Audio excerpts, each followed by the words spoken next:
श्रीमद् भगवत गीता साक्षात भगवान की दिव्य वाणी है। इसकी महिमा अपार है, अपरिमित है। उसका यथार्थ में वर्णन कोई नहीं कर सकता। शेष, महेश, गणेश भी इसकी महिमा को पूरी तरह से नहीं कह सकते, फिर मनुष्य की तो बात ही क्या है। गीता एक परम रहस्यमय ग्रंथ है। इसमें संपूर्ण वेदों का सार संग्रह किया गया है। इसका आशय इतना गूढ़ और गंभीर है कि आजीवन निरंतर अभ्यास करते रहने पर भी उसका अंत नहीं आता।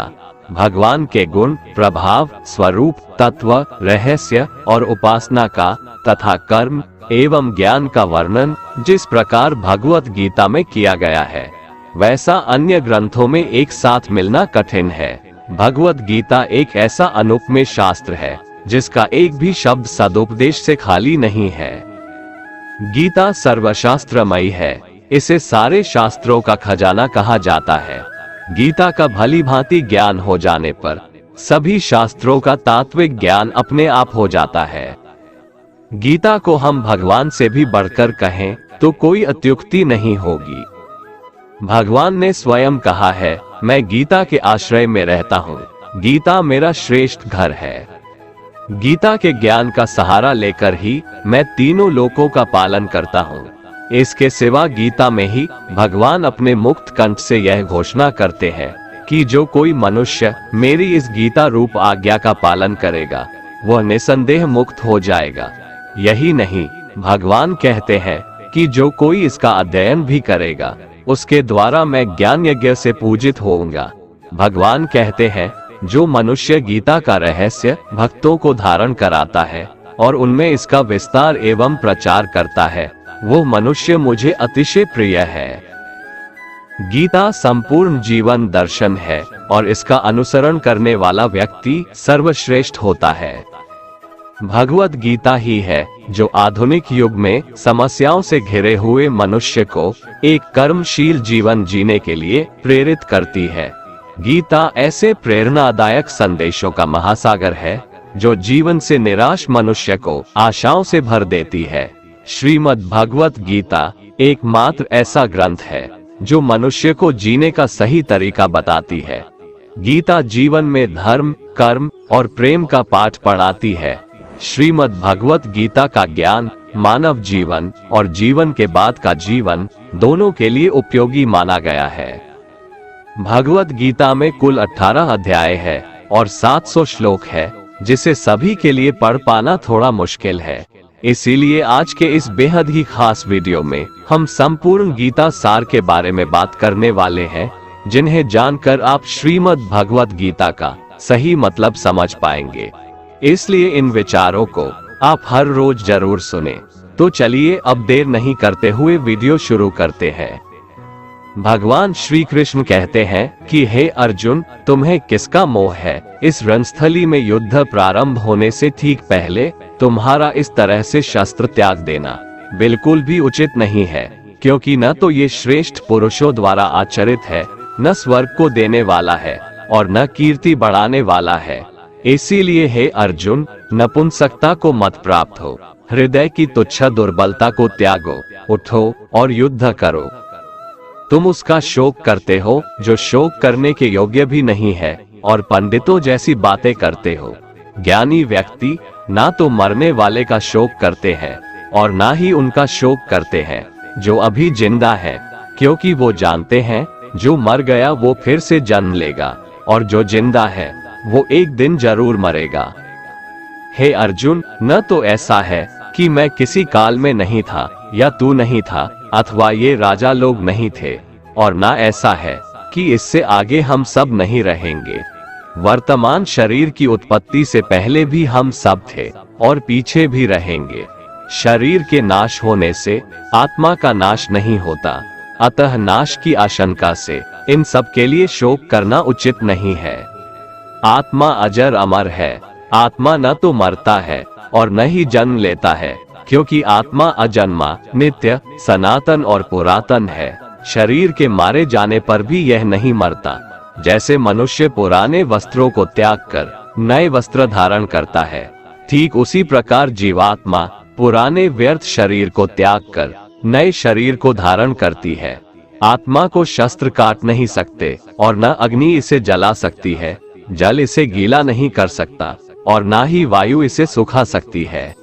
परंतु फिर भी अगर तुम इस आत्मा को सदा जन्म लेने वाला और सदा मरने वाला समझता है, तो भी हे महाबाहो, तू इस प्रकार का शोक करने के योग्य नहीं है, क्योंकि इस मान्यता के अनुसार जन्मे हुए की मृत्यु निश्चित है और मरे हुए का जन्म लेना भी निश्चित है। हे अर्जुन, अपने धर्म से भागकर तुम भय मत कर, क्योंकि क्षत्रिय के लिए धर्मयुक्त युद्ध से बढ़कर दूसरा कोई कल्याणकारी कर्तव्य नहीं है। हे पार्थ, अपने आप प्राप्त हुए और खुले हुए स्वर्ग के द्वार रूपी इस प्रकार के युद्ध को भाग्यवान क्षत्रिय लोग ही पाते हैं। किंतु अगर तुम इस धर्मयुक्त युद्ध को नहीं करेगा, तो स्वधर्म और कीर्ति को खोकर पाप को प्राप्त होगा तथा युगों युगों तक तुम्हारे अपकीर्ति की चर्चा होगी। सम्मानित पुरुष के लिए अपकीर्ति मौत से भी बढ़कर है। या तो तुम युद्ध में मारा जाएगा और स्वर्ग को प्राप्त होगा, या तो संग्राम में जीतकर पृथ्वी का राज्य भोगेगा। इस कारण हे अर्जुन, उठ और युद्ध कर। जय पराजय, लाभ हानि और सुख दुख को समान समझकर युद्ध के लिए तैयार हो जा। इस प्रकार युद्ध करने से तू पाप को नहीं प्राप्त होगा और यही तुम्हारा सबसे बड़ा धर्म और कर्म है। ये संसार मेरी ही माया है, ये संसार मुझसे ही उत्पन्न हुआ है। मैं ही इसका पालन पोषण करता हूँ और मैं ही इस सृष्टि का विनाश करता हूँ। मैं जल में रस हूँ, चंद्रमा और सूर्य में प्रकाश हूँ, संपूर्ण वेदों में ओंकार हूँ, आकाश में शब्द और पुरुषों में पुरुषत्व हूँ। मैं ही सूर्य रूप से तपता हूँ, वर्षा का आकर्षण करता हूँ और उसे बरसाता हूँ। हे अर्जुन, मैं ही अमृत और मृत्यु हूँ, सत असत भी मैं ही हूँ। मैं धरती की मधुर सुगंध हूँ, मैं अग्नि की ऊष्मा हूँ, सभी जीवित प्राणियों का जीवन और सन्यासियों का आत्म स्वयं भी मैं ही हूँ। मैं भूत, वर्तमान और भविष्य के सभी प्राणियों को जानता हूँ, लेकिन वास्तविकता में मुझे कोई नहीं जानता। हमेशा शक करने वाला व्यक्ति कभी शांति प्राप्त नहीं कर पाता है। वह ना तो इस लोक में धन, ऐश्वर्य या यश की प्राप्ति कर सकता है और ना ही परलोक में स्वर्ग की प्राप्ति कर सकता है, क्योंकि जब तक मनुष्य किसी भी विषय में संशय युक्त रहता है, तब तक वह उस विषय में सफलता नहीं पा सकता। इसलिए संदेह करने से बचे। हे अर्जुन, तुम्हारा क्या गया जो तुम रोते हो? तुम क्या लाए थे जो तुमने खो दिया? तुमने क्या पैदा किया था जो नष्ट हो गया? तुमने जो लिया यहीं से लिया, जो दिया यहीं पर दिया। जो आज तुम्हारा है कल किसी और का होगा, क्योंकि परिवर्तन ही संसार का नियम है और समय के साथ संसार में हर चीज परिवर्तन के नियम का पालन करती है। भगवान श्री कृष्ण कहते हैं, कर्मयोग ही वह योग है जिसके माध्यम से हम अपनी जीवात्मा से जुड़ पाते हैं। कर्मयोग हमारे आत्मज्ञान को जागृत करता है। इसके बाद हम न केवल अपने वर्तमान जीवन के उद्देश्यों को, बल्कि जीवन के बाद की अपनी गति का पूर्वाभास प्राप्त कर सकते हैं। इस योग में कर्म के द्वारा ईश्वर की प्राप्ति की जाती है। श्रीमद् भगवद गीता में कर्मयोग को सर्वश्रेष्ठ माना गया है। गृहस्थ और कर्मठ व्यक्ति के लिए ये योग अधिक उपयुक्त है। कर्म योग सिखाता है कि कर्म के लिए कर्म करो, आसक्ति रहित होकर कर्म करो। कर्मयोगी इसीलिए कर्म करता है कि कर्म करना उसे अच्छा लगता है और इसके परे उसका कोई हेतु नहीं है। कर्मयोगी कर्म का त्याग नहीं करता, वह केवल कर्मफल का त्याग करता है और कर्मजनित दुखों से मुक्त हो जाता है। उसकी स्थिति इस संसार में एक दाता के समान है और वह कुछ पाने की कभी चिंता नहीं करता। वह जानता है कि वह दे रहा है और बदले में कुछ मांगता नहीं, और इसीलिए वह दुख के चंगुल में नहीं पड़ता। कर्म फल का त्याग कर धर्मनिरपेक्ष कार्य का संपादन भी पूजा के समान हो जाता है। संसार का कोई कार्य ब्रह्म से अलग नहीं है, इसलिए कार्य की प्रकृति कोई भी हो, निष्काम कर्म सदा ईश्वर को ही समर्पित हो जाता है। पुनर्जन्म का कारण वासनाओं या अतृप्त कामनाओं का संचय है। कर्मयोगी कर्मफल के चक्कर में ही नहीं पड़ता, अतः वासनाओं का संचय भी नहीं होता। इस प्रकार कर्मयोगी पुनर्जन्म के बंधन से भी मुक्त हो जाता है। भगवान श्री कृष्ण कहते हैं, मनुष्य का मन वायु की तरह चंचल है। यह मन ही है जो मनुष्य को काम वासनाओं की तरफ भटकाता रहता है। अगर जीवन को सफल बनाना है तो मन पर काबू करना बहुत जरूरी है। मन को वश में करने से दिमाग की शक्ति केंद्रित होती है, जिससे कार्यों में सफलता मिलने लगती है। गीता के अनुसार जिस व्यक्ति ने अपने मन पर काबू पा लिया, वह मन में पैदा होने वाली बेकार की चिंताओं और इच्छाओं से भी दूर रहता है।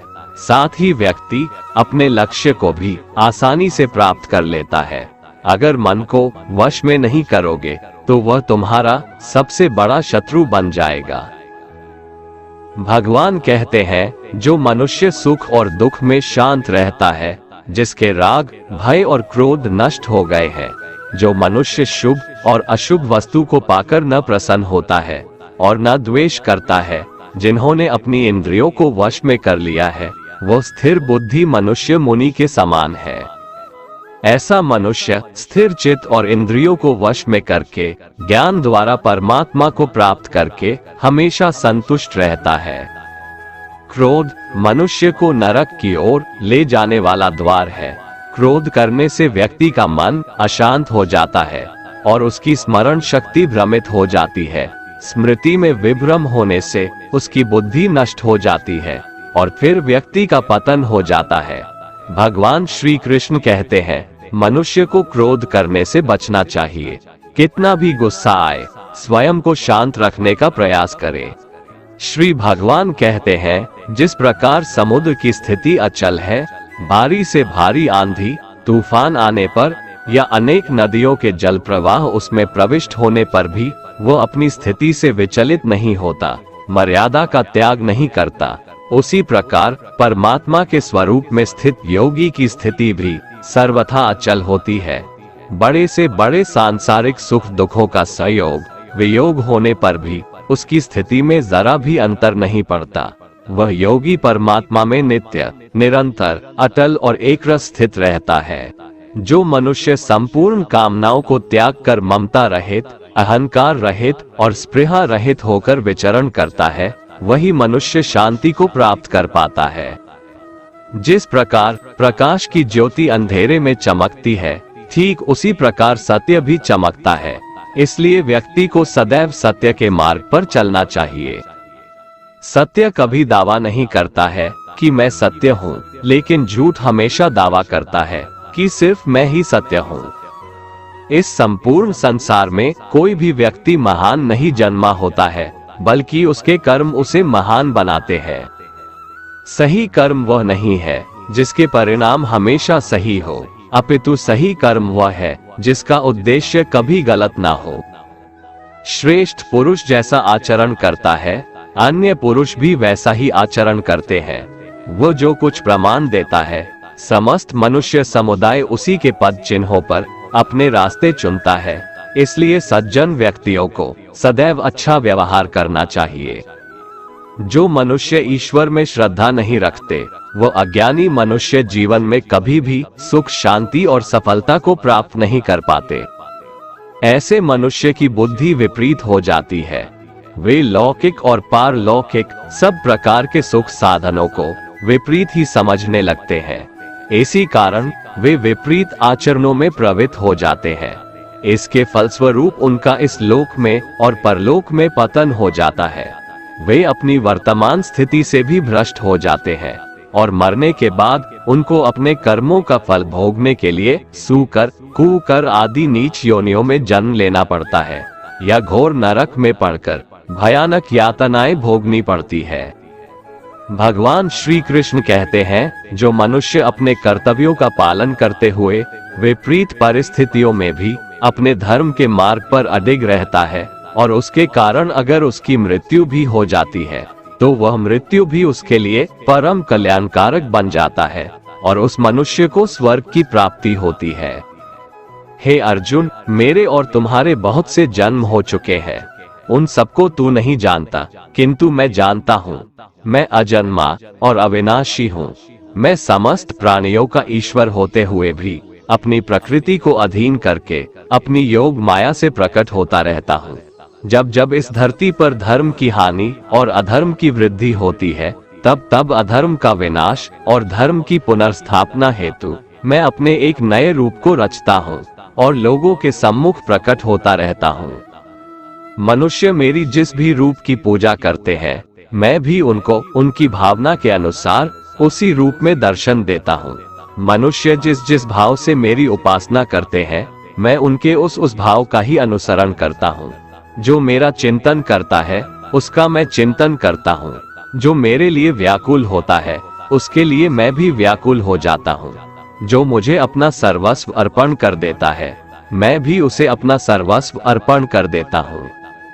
इस मनुष्य लोक में सांसारिक भोग के लिए लोग इंद्र आदि देवताओं की उपासना करते हैं, क्योंकि देवताओं का पूजन करने वालों को उनकी उपासना का फल तुरंत मिल जाता है। लेकिन मैं ऐसा नहीं करता हूँ। मेरे भक्त यदि सकाम भाव से भी मेरा भजन करते हैं, तो भी मैं उनकी उसी कामना को पूर्ण करता हूँ, जिसकी पूर्ति से उनका विषयों से वैराग्य होकर मुझ में प्रेम और विश्वास बढ़ता है। इसीलिए सांसारिक मनुष्यों को मेरी भक्ति का फल शीघ्र मिलता हुआ नहीं दिखता है, और इसलिए वे मंद बुद्धि मनुष्य कर्मों का फल शीघ्र प्राप्त करने की इच्छा से अन्य देवताओं का ही पूजन किया करते हैं। इंसान हमेशा अपने भाग्य को कोसता है, ये जानते हुए भी कि भाग्य से भी ऊंचा उसका कर्म है, जो उसके स्वयं के हाथों में है। जो हुआ वो अच्छा हुआ, जो हो रहा है वह भी अच्छा हो रहा है, जो होगा वह भी अच्छा ही होगा। जो बीत गया उसका तुम पछतावा ना करो और भविष्य की चिंता भी ना करो, अभी तो वर्तमान चल रहा है। जो पुरुष ना किसी से द्वेष करता है और ना किसी चीज की आकांक्षा करता है, वैसा कर्मयोगी पुरुष सन्यासी के समान है, और वह पुरुष सुखपूर्वक संसार बंधन से मुक्त हो जाता है। ना तो मैं किसी के भाग्य का निर्माण करता हूँ और ना ही किसी के कर्मफल का निर्माण करता हूँ। मनुष्य अपने द्वारा किए कर्मों का ही फल भोगता है और उसी से उसके भाग्य का निर्माण होता है। मनुष्य स्वयं ही अपना मित्र है और स्वयं ही अपना सबसे बड़ा शत्रु भी है। ज्ञानी मनुष्य कर्मयोग या भक्ति योग से एक ही जन्म में इस समुद्र रूपी संसार से निकलकर परमात्मा को प्राप्त कर लेता है, और अज्ञानी मनुष्य काम, क्रोध, लोभ, मोह में फंसकर 84 लाख योनियों में भटकता रहता है। भगवान श्री कृष्ण कहते हैं, भगवत प्राप्ति के लिए कर्म करने वाला कोई भी मनुष्य दुर्गति को प्राप्त नहीं होता है। इस लोक में या परलोक में वह जहाँ भी रहता है, वो परमात्मा के मार्ग में आगे ही बढ़ता रहता है। हे अर्जुन, जिनकी बुद्धि माया ने हर ली है, जो जानबूझकर पाप कर्मों में ही लिप्त हैं, जो मुझे जानने की चेष्टा भी नहीं करते, ऐसे मनुष्य को जीवन में और जीवन के बाद के जीवन में भी कष्टों से मुक्ति नहीं मिल पाता है। जो मनुष्य अंत काल में भी मुझको स्मरण करता हुआ शरीर त्यागता है, वह मेरे परम धाम को प्राप्त होता है, इसमें कोई संशय नहीं है। देवताओं को पूजने वाले देवताओं को प्राप्त होते हैं, पितरों को पूजने वाले पितरों को प्राप्त होते हैं, भूतों को पूजने वाले भूतों को प्राप्त होते हैं, और मेरा पूजन करने वाले भक्त मुझको ही प्राप्त होते हैं। इसलिए मेरे भक्तों का पुनर्जन्म नहीं होता। जो कोई भक्त मेरे लिए प्रेम से पत्र, पुष्प, फल, जल आदि अर्पण करता है, उस शुद्ध बुद्धि निष्काम प्रेमी भक्त का प्रेम पूर्वक अर्पण किया हुआ वह पत्र, पुष्प मैं सद्गुण से प्रकट होकर प्रेम पूर्वक खाता हूँ।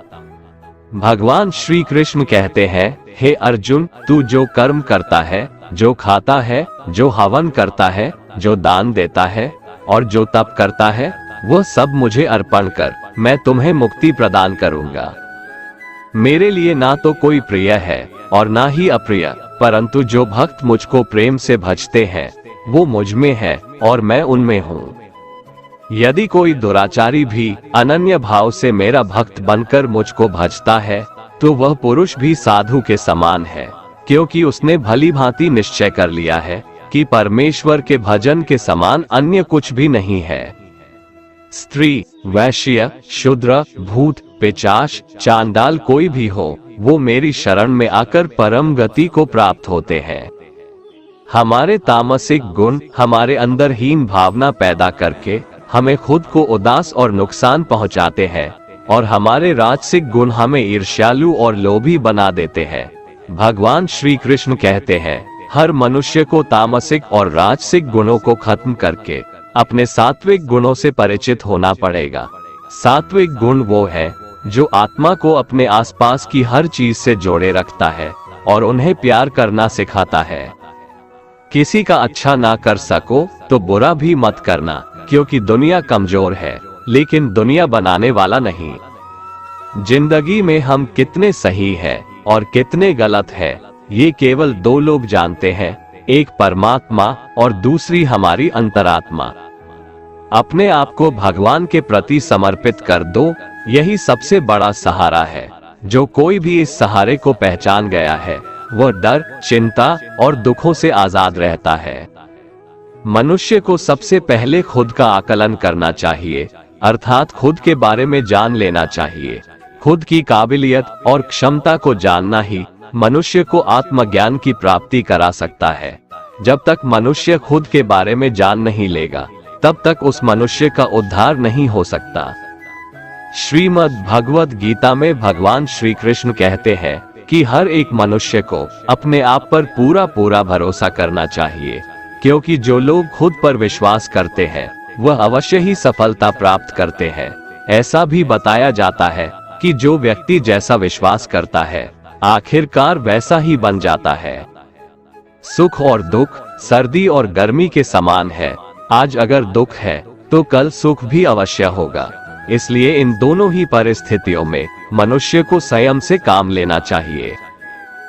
जो मनुष्य अपने सभी काम में मन लगाकर अपना कार्य करते हैं और वो छोटे से छोटे कार्यों में भी खुशी ढूंढ ही लेते हैं, वो लोग निश्चित ही अंत में सफलता प्राप्त करते हैं।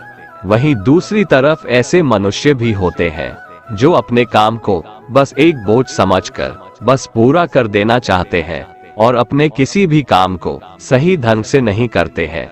तो ऐसे मनुष्य हमेशा ही अपने जीवन में पीछे रह जाते हैं।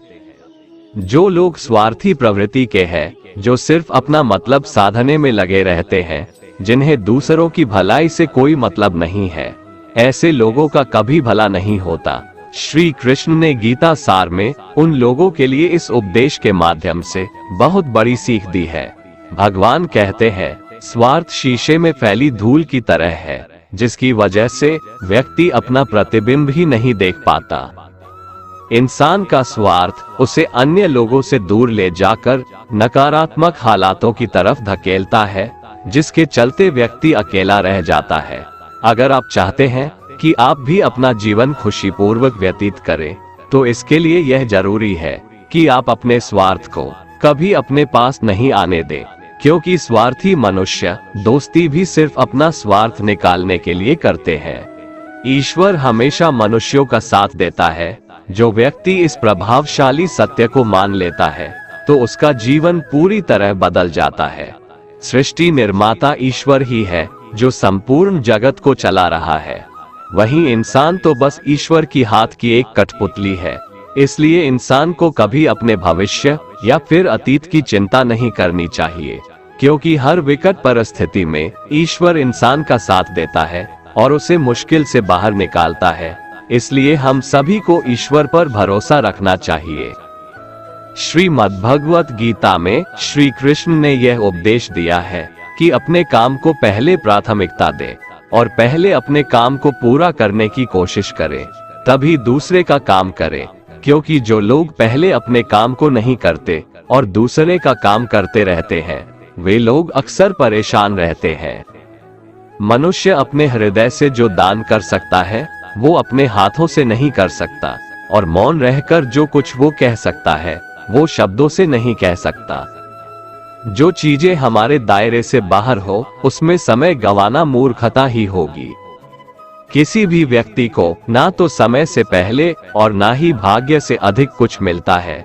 लेकिन उसे पाने के लिए सदैव प्रयत्नशील रहना चाहिए। जो मनुष्य मेरे पर मन लगाते हैं, मेरी भक्ति करते हैं, मैं उनको वो सब कुछ प्रदान करता हूँ जो उनके पास नहीं है, और जो उनके पास है मैं उनकी रक्षा भी करता हूँ। इसलिए ये बहुत जरूरी है कि हम अपने बुरे वक्त में परमात्मा पर भरोसा रखें। भगवान श्री कृष्ण कहते हैं, कितना भी बुरा वक्त आ जाए, कभी विचलित नहीं होना चाहिए, बल्कि डटकर उसका सामना करना चाहिए, क्योंकि इस संसार का नियम है, जो आया है उसे दुख का सामना करना पड़ेगा। रोने से और चिंता करने से कोई फायदा नहीं होने वाला है, बल्कि इससे दुख और बढ़ेगा। जीवन में आगे बढ़ने के लिए और अपनी अलग पहचान बनाने के लिए यदि आपको क्रांतिकारी भी बनना पड़े तो इससे पीछे न हटें। कहने का सीधा मतलब ये है कि जरूरत के हिसाब से खुद में बदलाव करें और समाज के बारे में न सोचते हुए अपने काम पूरे करें। जीवन में दोस्तों की भूमिका बहुत अहम होती है। सच्चे दोस्तों की पहचान हमेशा मुश्किल वक्त में ही होती है। जिस तरह भगवान कृष्ण ने पांडवों के मुश्किल वक्त में उनका साथ दिया था, वैसे ही आपको भी अपने दोस्तों का साथ देना चाहिए। इसके साथ ही आपको ऐसे ही दोस्त बनाने चाहिए जो आपके मुश्किल वक्त में आपके साथ खड़े रहें। जीवन में हार जीत लगी रहती है, लेकिन सफलता सिर्फ उसी व्यक्ति को मिलती है जो अपनी गलतियों और हार से सीख लेकर आगे बढ़े। हार कर निराश होना किसी भी समस्या का हल नहीं है। किसी भी परिस्थितियों से लड़ने के लिए उसके लिए एक बेहतर रणनीति बनाना बहुत जरूरी है। बिना रणनीति के आप हर मोर्चे पर कामयाब नहीं हो पाएंगे। यदि पांडव भी श्री कृष्ण द्वारा बनाई गई रणनीति का पालन नहीं करते तो शायद कौरवों के खिलाफ हुए युद्ध में उन्हें जीत नहीं मिलती। गीता के 10वें अध्याय में भगवान श्री कृष्ण कहते हैं कि हे अर्जुन, मैं सभी प्राणियों के हृदय में स्थित सबका आत्मा हूँ। संपूर्ण प्राणियों का आदि, मध्य और अंत भी मैं ही हूँ। मैं सूर्य हूँ, मैं वेदों में सामवेद हूँ, देवों में इंद्र हूँ, इंद्रियों में मन हूँ, मैं ब्रह्मा हूँ, मैं विष्णु हूँ, मैं महेश हूँ, जलाशयों में मैं समुद्र हूँ, पर्वतों में मैं हिमालय हूँ। इस संपूर्ण संसार में तुम जो कुछ भी देख पाते हो, सब मैं ही हूँ। कोई आदमी चाहे लाख चीजें जान ले, चाहे वो पूरे जगत को जान ले, लेकिन अगर वह स्वयं को नहीं जानता तो वह अज्ञानी है। अगर कोई आपको ठुकरा दे तो बुरा मत मानना, क्योंकि वे वास्तव में आपकी कीमत नहीं जानते। जो रिश्ता हमें रुला दे उससे गहरा कोई रिश्ता नहीं, और जो रिश्ता हमें रोता हुआ छोड़ दे उससे कमजोर कोई रिश्ता नहीं। हमेशा शांत रहें, इससे आपके जीवन में खुद को बहुत मजबूत पाएंगे, क्योंकि लोहा ठंडा होने पर ही मजबूत होता है, पर गर्म होने पर तो उसे किसी भी आकार में ढाला जा सकता है।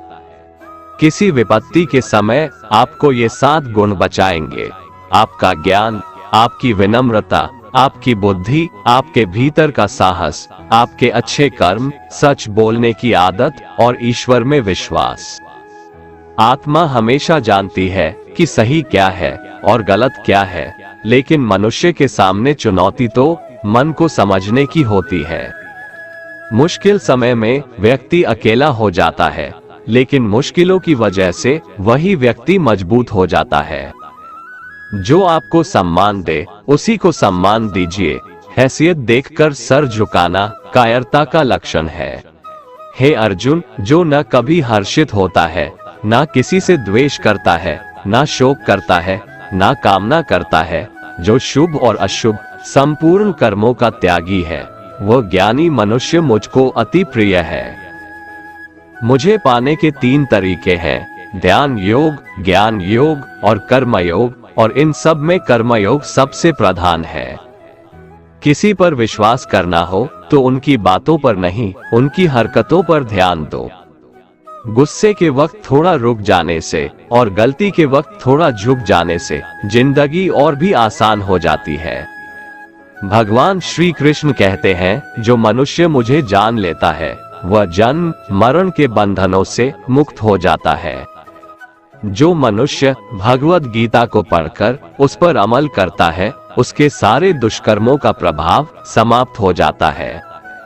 जो भाग्य में है वो भाग कर आएगा, और जो भाग्य में नहीं है वो आकर भी भाग जाएगा। जैसे हवा के झोंके नाव को भटका देते हैं, वैसे ही मनुष्य की इच्छाएं बुद्धि को भटका देती है। एक समझदार व्यक्ति वही है जो दूसरों को देखकर उनकी विशेषताओं से सीखता है, उनसे तुलना और ईर्ष्या नहीं करता। शस्त्र केवल शरीर को घायल कर देते हैं, किंतु शब्द आत्मा को भी घायल कर देते हैं।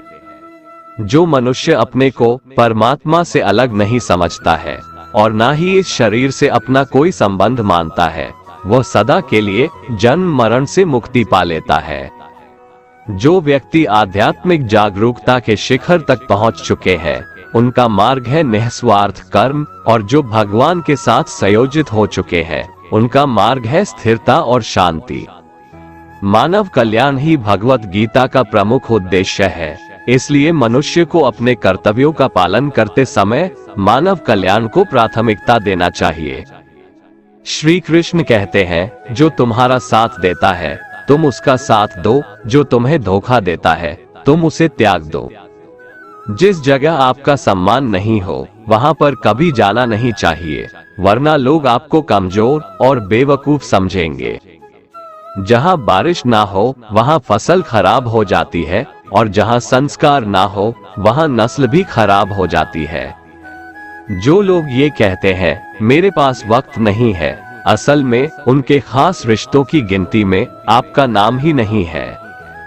हे अर्जुन, वह जो वास्तविकता में मेरे उत्कृष्ट जन्म और गतिविधियों को समझता है, वह शरीर त्यागने के बाद पुनः जन्म नहीं लेता और मेरे परम धाम को प्राप्त होता है। वो व्यक्ति जो सभी इच्छाएं त्याग देता है और मैं और मेरा की लालसा और भावनाओं से मुक्त हो जाता है, उसे अपार शांति की प्राप्ति होती है। जिस मनुष्य के अंदर ज्ञान की कमी और ईश्वर में श्रद्धा नहीं होती, वो मनुष्य जीवन में कभी भी आनंद और सफलता को प्राप्त नहीं कर पाता। ईश्वर ने हमें जो कुछ भी दिया है वही हमारे लिए पर्याप्त है, और यही एक अटल सत्य भी है। संयम, सदाचार, स्नेह एवं सेवा, ये गुण सत्संग के बिना नहीं आते। ईश्वर से किए गए प्रार्थना से इंसान की परिस्थिति या तकदीर बदले या ना बदले, पर उस प्रार्थना से इंसान के चरित्र में जरूर बदलाव आता है। बात इतनी मधुर रखो कि कभी वापस भी लेनी पड़े तो आपको कड़वी न लगे। खुद में थोड़ा स्वाभिमान होना जरूरी है, वरना लोग आपको वहां भी दबाने की कोशिश करेंगे जहां आपका अधिकार है।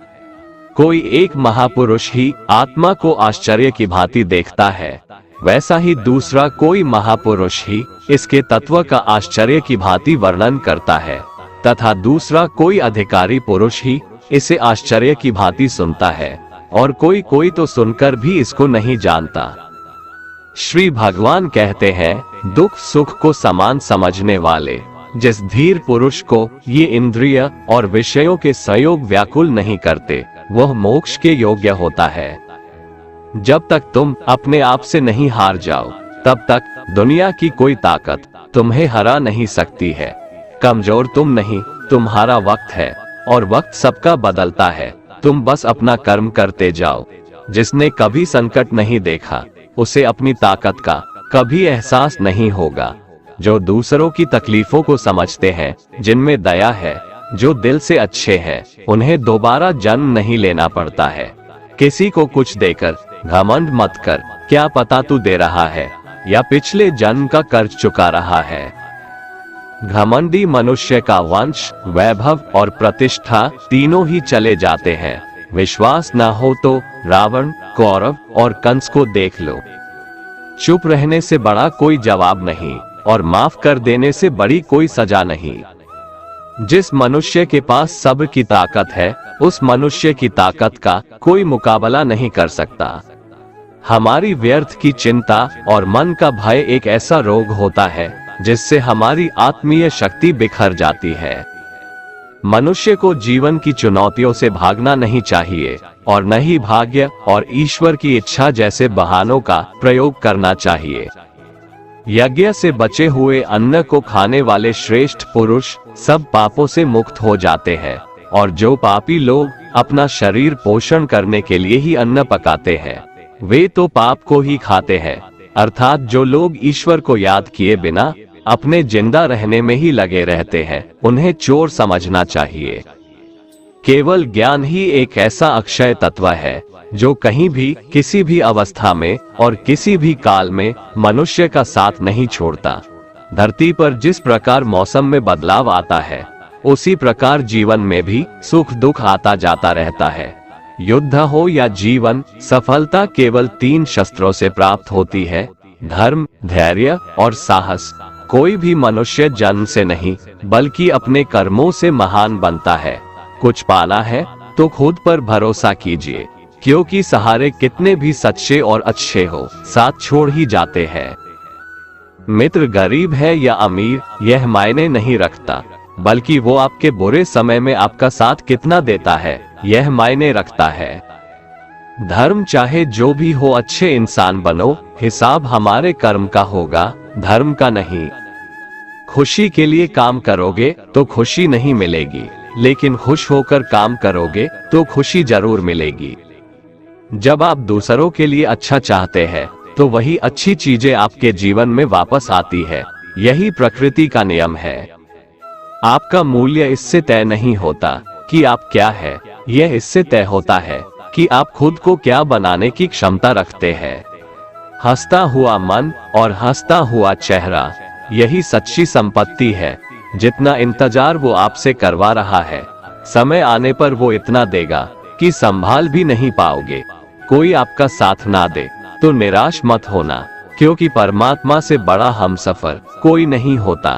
खुशी आजादी पर निर्भर होती है और आजादी इस बात पर निर्भर होती है कि आप कितने साहसी हैं। विश्वास के बगैर इस दुनिया में कोई भी रिश्ता ज्यादा देर तक कायम नहीं रह सकता। यदि किसी भूल के कारण कल का दिन दुख में बीता तो उसे याद कर आज का दिन व्यर्थ ना करें। बहुत से ऐसे लोग हैं जो कर्म करते हुए ही परम सिद्धि को प्राप्त हुए थे। जनक आदि ज्ञानी जन भी आसक्ति रहित कर्म द्वारा ही परम सिद्धि को प्राप्त हुए थे। इसलिए मनुष्य को हमेशा अच्छे कर्म करने चाहिए और फल की अभिलाषा से दूर रहना चाहिए।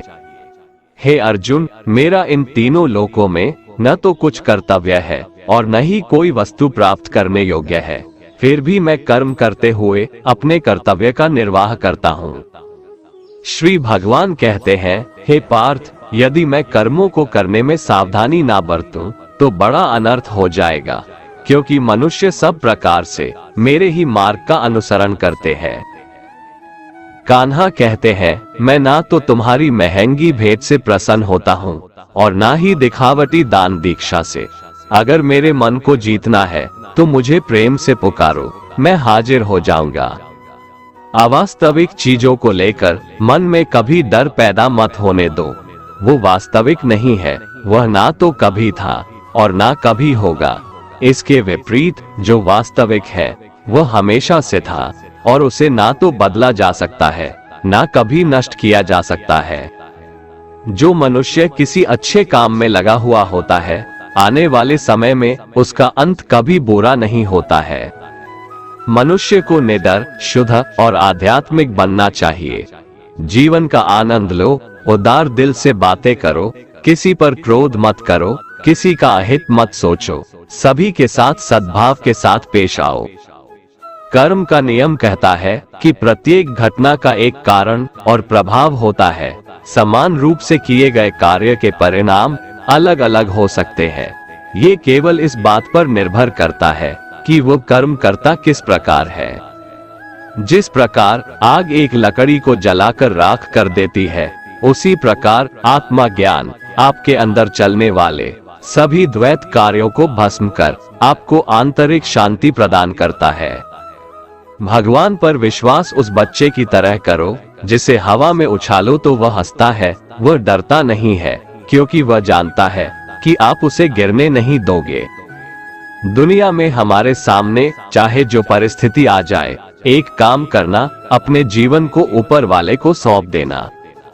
इस मनुष्य लोक में कर्मों के फल को चाहने वाले लोग देवताओं का पूजन किया करते हैं, क्योंकि उनको कर्मों से उत्पन्न होने वाली सिद्धि शीघ्र मिल जाती है। ब्राह्मण, क्षत्रिय, वैश्य और शूद्र, इन 4 वर्णों का समूह गुण और कर्मों के अनुसार मेरे द्वारा रचा गया है। इस प्रकार उस सृष्टि रचनादि कर्म का कर्ता होने पर भी मुझ अविनाशी परमेश्वर को तू वास्तव में अकर्ता ही जान।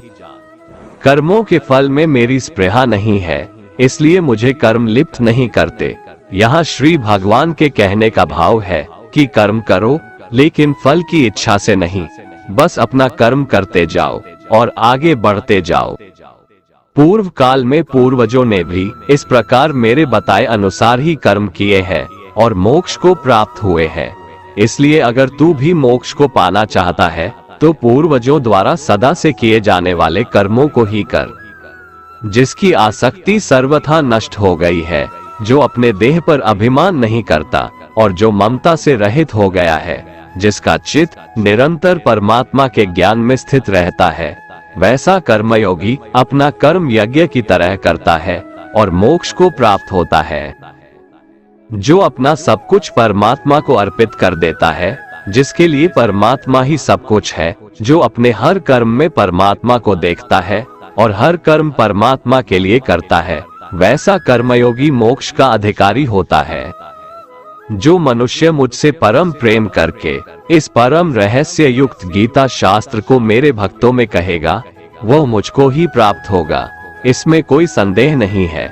उससे बढ़कर मेरा प्रिय कार्य करने वाला मनुष्यों में कोई भी नहीं है, तथा पृथ्वी भर में उससे बढ़कर मेरा प्रिय दूसरा कोई भविष्य में होगा भी नहीं। जो मनुष्य श्रद्धायुक्त दोषों से रहित होकर इस गीता शास्त्र का श्रवण भी करेगा, वह भी सभी पापों से मुक्त होकर मेरे परम धाम को प्राप्त होगा। दोस्तों, अगर आपको हमारा ये वीडियो पसंद आया तो कमेंट में जय श्री राधे कृष्ण लिखें और ऐसे ही प्रेरणादायक वीडियो देखने के लिए हमारे चैनल को सब्सक्राइब कर लें। जय श्री राधे कृष्ण।